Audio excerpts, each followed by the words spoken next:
नाजरीन और अहम खबर शेयर करना सी काजी अहमद खान इरादो न्यूज़ के रिपोर्टर जाम राशिद अली उनड़ जी।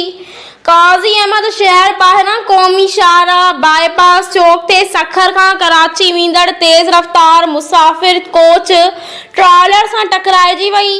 कोच ऐं ट्रॉलर में टक्कर जे नतीजे में कोच ड्राइवर मुज़फ़र वलद अब्दुल्ला जलमानी वेठल रतो दिरो फौत थी वियो ऐं 13 मुसाफ़िर गुलाम हुसैन अयूब शेख शबीर मल्ला ज़ैन शाह मुहिब लगारी सैयद असगर शाह अली हैदर चनो ऐं ॿिया सख़्त ज़ख़्मी थी पिया जिनखे काजी अहमद अस्पताल मुंतकिल कयो वियो जिते 5 ॼणनि जी हालत सीरियस हुजण करे खेनि नवाबशाह मुंतकिल कयो वियो जॾहिं त फौती ड्राइवर जो लाश काजी अहमद अस्पताल में पयल आहे।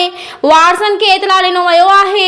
ॿिए तरफ़ हादसे जी ख़बर हलण खां पोइ काजी अहमद जा सियासी समाजी अॻवान ऐं शहरी बर वक़्त काजी अहमद अस्पताल पहुची विया जिते अस्पताल इंतज़ामिया सां इमदादी कार्रवाइयुनि में अस्सलाम वालेकुम, मैं हूं आमिर हुसैन अल रहीम मार्केटिंग की तरफ से।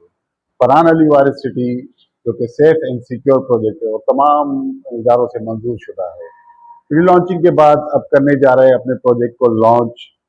प्री लॉन्चिंग रेट्स जो कि 180 गज का प्लॉट 3,36,000 का था और उसकी इंस्टॉलमेंट थी 5,600 और अब करने जा रहा है इसको 5 लाख पे। और इसी तरीके से 120 गज का प्लॉट जो था वो 5 लाख का था जो कि अब होने जा रहा है 8 लाख का और उसकी इंस्टॉलमेंट रेट थे 8,500। प्रोजेक्ट पर डेवलपमेंट का काम बहुत तेजी से जारी है, तो आज ही अपना प्लॉट जल्द अज जल्द बुक करवाएं 1 जून से पहले और अपना फ्यूचर सेव करें, अपने बच्चों का फ्यूचर सेव करें। बहुत शुक्रिया, अल्लाह हाफिज़।